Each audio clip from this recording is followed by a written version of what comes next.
buat hiasan di hari raya. Marilah sahut seruan negara, bangsa membaca, bangsa berjaya.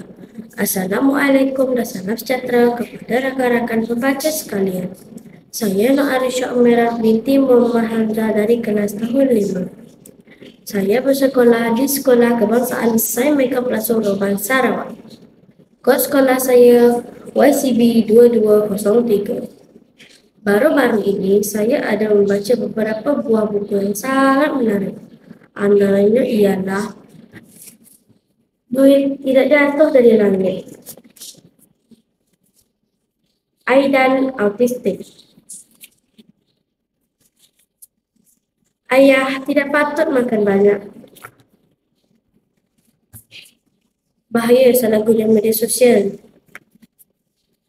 dan Kenapa Tidak Boleh Abaikan Pelajaran. Buku-buku ini adalah dari sini. Oh, baru saya faham. Cerita-cerita dari siri ini berkisah tentang berbagai situasi yang menyukarkan dalam kehidupan harian kita. Tujuan siri ini ditulis pula adalah bagi melatih anak-anak peka terhadap keperluan hidup. Alangkah indah hidup ini jika semua yang kita inginkan tiba-tiba jatuh dari langit. Bagai bulan jatuh ke riba, namun hakikatnya dunia tidak begitu. Setiap yang datang adalah hasil dari usaha. Tidak ada magic atau kuasa sakti yang dapat menurunkannya dari langit. Jom ikuti saya.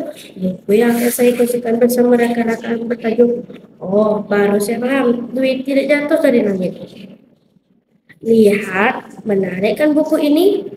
Buku ini mengandungi 40 muka surat bercetak ditulis oleh Niki Lakilambi dan diterbitkan oleh PTS Junior dari siri Oh, baru saya faham. Dan cetakan pertama buku ini pada tahun 2022. Buku ini mengisahkan tentang Lily. Lily adalah seorang gadis bijak yang dibesarkan dalam keluarga yang kaya raya. Dia sering dibanyakan oleh ayahnya. Lily selalu mendapat apa yang dia mahukan. Setiap permintaan yang tidak pernah ditolak. Keadaan ini membuatkan Lily bertanya-tanya tentang satu pesanan ibunya. Ibunya selalu berpesan, duit tidak jatuh dari langit. Ibu sangat risau dengan permintaan Lily. Dia tidak tahu apa yang perlu dilakukan terhadap anaknya yang terlalu dimanjakan. Sudah banyak kali Lily mengambil mudah tentang rezeki yang dikurniakan.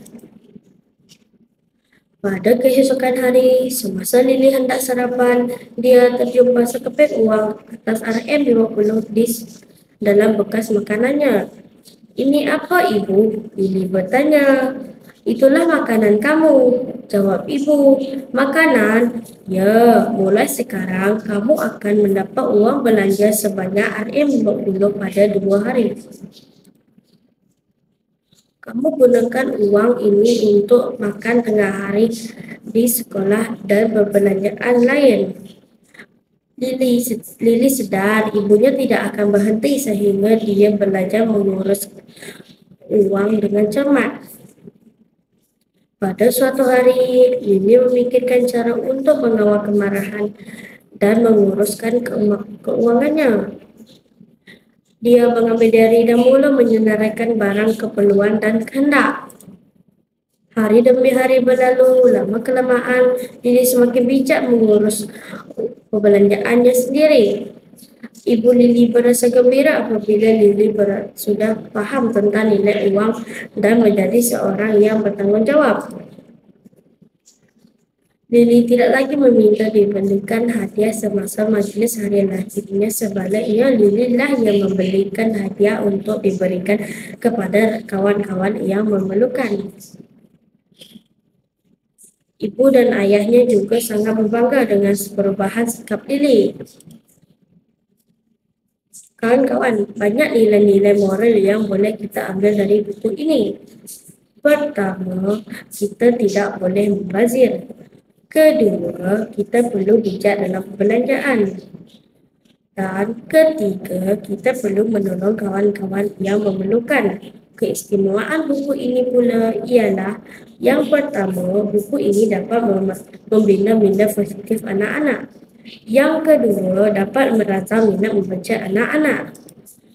Dan yang ketiga, buku ini sesuai dijadikan bahan bacaan tambahan bagi mewujudkan interaksi antara ibu bapa dengan anak-anak.